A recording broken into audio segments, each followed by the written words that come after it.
take a step to a better you. My name is Sherifa Nakalema. I'm here in Virginia, USA. And for those of you who have been watching me with these drivings that I do, this one is the morning one I've been promising you.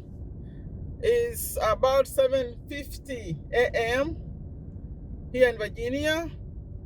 And, excuse me, I have to drop off some papers to my CPA's office. So I decided, you know what, let me do it in the morning so I can do the morning drive. I'm about to join the main road. Hopefully there'll be some traffic. It's a little bit later. Normally people go, they start, I've been mentioning it, like 5 a.m., 6 a.m. they're going, but I can see I'm about to join the bigger road from this one. I think they are flowing a little bit. So I'm going to drive. I'm just dropping off my papers. As I'm driving, I'm going to talk to you about the importance of having, for those of you who are interested in business, the importance of having two things. Someone who knows about bookkeeping and profits, how profits are, recording things for you, and also the taxes. Someone has to know about taxes, especially if you are going to have like a real business. I'm not talking about something small where you don't make sales every day. I mean, if it's a real business with continuous income and with employees and all that stuff that tend to be complicated, and the taxes, you need an expert. Because sometimes things that may look like very difficult, to them they're easy. So they'll advise you. You have a situation, they'll handle it for you. For me, mine is a CPA, Certified Public Accountant, but that's a high level. That's like the highest, but you don't have to go that high, but someone who is knowledgeable enough to advise you. The reason I went with the CPA, it's a little bit expensive to maintain them because you have to pay them every month. For this one, I have to pay every month. I don't know how others are paid, but it was worth it because I registered my business as a corporation, and it's an S corporation. For those of you who listen to me and you know about the difference in corporations, it's an S corporation.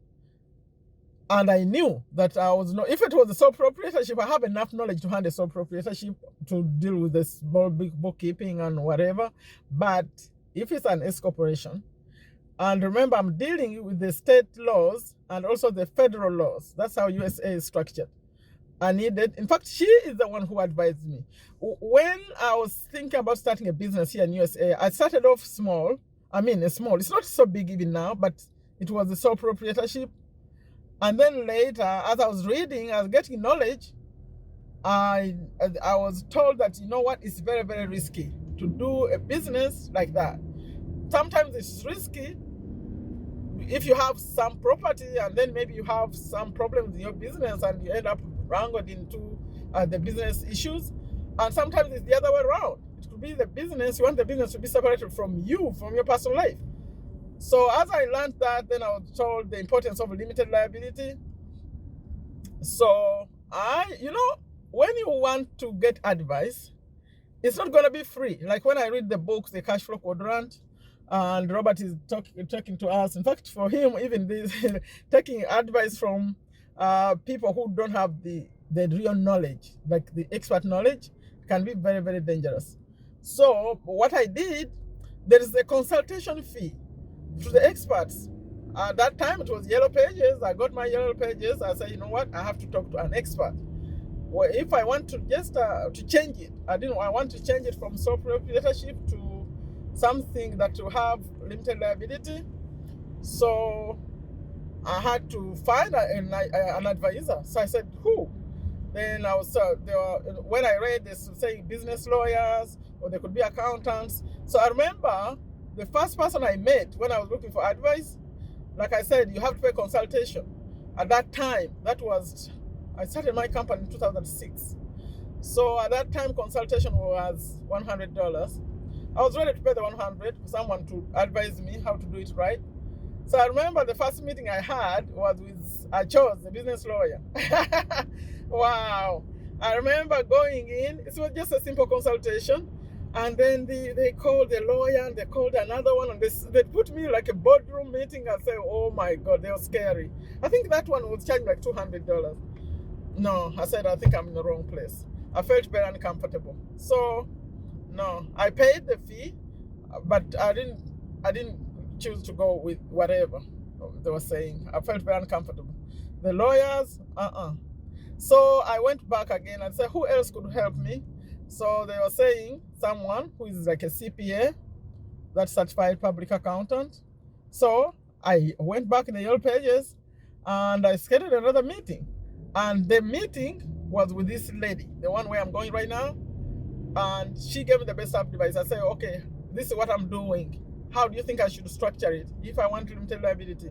She chose S corporation for me. But if you think about becoming like a publicly traded and all that, maybe you want a C corporation, because it's not limiting. This one, it can only have, if I'm not wrong, 100 investors, own shareholders, maximum 100, I think, the one I have. But the other one is unlimited, I think, unlimited shareholders. But also the LLCs, very limited liability company, are very, very popular these days. I see many companies registered like that. I know that's another option for you. I think it's less complicated than the S corporation. So, but I have the S corporation. Let me tell you why. She advised me to do S corporation, and then later I realized the advantages of an S corporation. For example, I just had it as Honest Souls Inc. Incorporated means incorporated. By the way, I have titles. If you want to be a CEO, you don't want to be, if you want that title, you don't want to do an S corporation. S corporation, the title is president. So I'm president. And then if you have another owner, like for example, if you own maybe 60% and another one owns, if you are two people, another one owns maybe 40%, the other one will be vice president. So when she first told me your title will be president, I said, wow. I got comfortable being called president, like on the paperwork we have to sign somewhere. So that's the title I would get. S corporation. And the difference with the S corporation, the advantage, let me first tell you the advantage. Hopefully I remember to tell you the other, the difference. The advantage, like when, for example, when you hear me talk about the clinic business, so all you have to do is say, Honest Souls Incorporated. Okay, I have the clinic business, I call it Honest Souls Cleaning. So you say doing business as Honest Souls Cleaning. So always the parent company comes on top, but at the bottom you can put anything you want. Anything you want. Right now I could say I want to do whatever, agency, social media agency, anything can come under the parent corporation. So that's a very huge advantage. Nothing stops you. You don't have to keep creating new ones. You just put the other one under the main one. Okay? I think you understood that one. The DBA, it's called DBA, doing business as. So you can continue saying doing business as. Now the other difference between S corporation and the C corporation is the way they handle the taxes. So when the profits are made, like in my kind of corporation, it's called a pass-through. So when you make, for example, if at the end of the year have profits of $2,000, what they do, the corporation is not the one paying the taxes. The corporation are sent proportionately distributed to the owners. So the owners report it at income. So you are taxed as a pass-through organization. They send them to you. Someone may say that's a disadvantage or an advantage. But for the C corporation, it's taxed as like an individual, like a person. It's a corporation that people, that was Romney was saying. Corporations are people. So the C corporation is individual, is separate. So it pays its own taxes and all that. But the S is a pass-through. I hope that's clear. For those of you who are very, very interested in these kind of things, especially if you live in USA, that's how it is. But wherever you are, they may call it something different, but those things are similar. Okay, so I was talking about, I'm about to get to where I'm going, by the way. After I drop off the papers, I'll drive a little bit more and I'll stop the talk. I'll talking to you about the importance of having someone who understands the laws in your area. The fee you pay them, you may think it's a lot. Actually, it's worth it. Because if you ever make a mistake with those taxes and penalties and stuff that happens, and sometimes they save you. They know what qualifies. Like, you may be leaving deductions on the table. Like, for example, if you're doing a business that involves traveling, do you know that when you travel, the ticket and the hotel and stuff, they're all deductible? You can deduct them as expenses. If you didn't know, if no one was advising you, and then sometimes you could make a mistake. You deduct them, and so the mistake, they don't qualify, and then later they put penalties and stuff. So you need someone, not necessarily the top, but someone who is also not just about getting your money, someone who is kind. Find someone who will be kind, because you're a small business, so they don't overcharge you. That's what I would say. And then, okay, I'm now turning to get there. Yeah, that is so important. And for the importance of the making it not a sole proprietorship. The advantages, I recorded videos about it. In fact, one video about the structures, business structures. The main advantage why you don't want a business to be a sole proprietorship is because you die with it. That's the biggest advantage. Anyone who has done economics, commerce, whatever you call it, will tell you that business cannot survive when you are gone. If it's a sole proprietorship, it's just for you. So you want, for the reasons of keeping it alive, maybe you build something big and then it dies with you. Can you imagine? Make sure it can live on after you are gone. It can live on. Your children can make it go. Or like mine, for example, the investor, the other people, if you could even say what you want to happen if you are not here, but it can live on. It can live on. That's so important. The other thing is, there are so many disadvantages actually of sole proprietorship. You can go Google. I wouldn't advise you to do. You can start off like that, but please don't keep it like that. If you want to grow, it's expensive to have a business, to maintain a business that has limited, because, for example, there are fees you have to keep paying and all that stuff, but it's worth it. It's worth it because you are doing things right. Okay.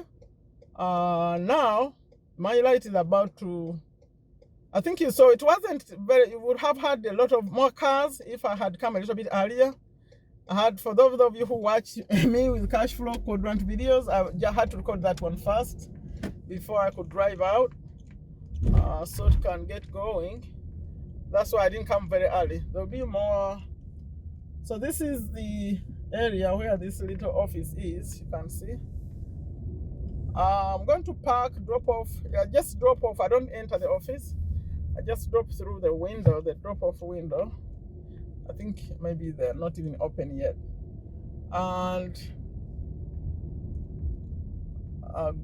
my day is still going. For those of you who watch me a lot, from here I have to do after I get that video out, I have to do a Facebook Live. So here, let me drop off this paperwork and then I'll continue just driving back, but I'm going to use another side, not the way I came. So I'll show you another side of this place and then I'll stop. Okay, I'm stopping it now to drop off these papers and then I'll drive again. I'll continue on, but to head where I'm going. Thank you. Okay, just finished dropping off the papers. I also had to make a phone call, so of course I didn't record that. Now I'm leaving. Not to make it too long, I'll get on the main road a little bit and I'll say bye-bye to you. Leave a comment.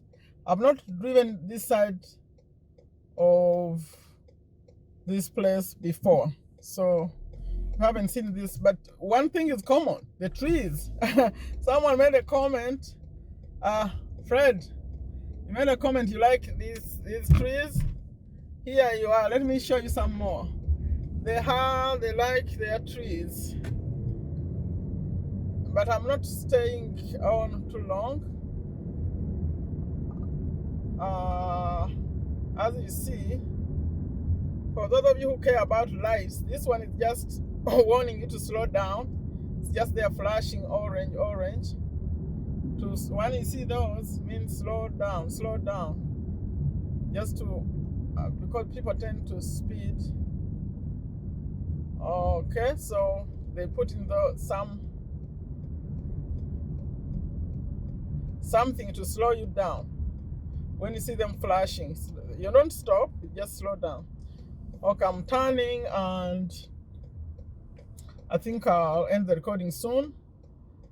Soon I'm going to go back to recording. Now I've done the morning, I did the midday, I did the evening, I did night. I think we are done with the weather kind of driving. I did in rain. The next time I drive, I'll just show you specific places. Okay, specific places, but I'll continue to drive, especially put in the comments if you like these drivings that I do. Okay, so today, what's your takeaway from this one? From the things I've been talking, especially people who are interested in business. If you're not interested in business, of course, what I was talking about is irrelevant. They are CPAs and but a simple bookkeeper, a simple knowledgeable bookkeeper can be very useful at the beginning if it's not very big. But don't do things yourself. And please, always record. Always keep your receipts. Because those tax people, when they come, they want the receipts. Anything you are deducting, you need to keep the receipts. I think depending on where you are, the laws here, I think you keep receipts. You keep records. Is it 7 years? But most importantly, 3 years. The whole 3 years, they better be available. But I think sometimes they can go back as much as 7 years. You have to ask an expert who knows about the laws, especially concerning taxes. How far away back can they go? Just because they didn't audit you, check, that doesn't mean they're not coming. They could come. It could come. An audit could come even 3 years later, and they want to see what you did in the past 2 years. So if you don't have the records, you will say, oh, this happened like that, but they want evidence. So you have to keep the records very, very seriously. I have a friend who said after going through an audit, he said she has boxes of receipts. He said everything I have to keep in a box because of what she went through. They never believe you if you don't have the records, the receipts to show, to prove. Okay, I'm getting out of I'm stopping to talking. I'm about to stop. Like I always end them, I say, take very good care of yourself. Take very good care of your families. Take very good care of your health. Take a step to a better you. Bye-bye.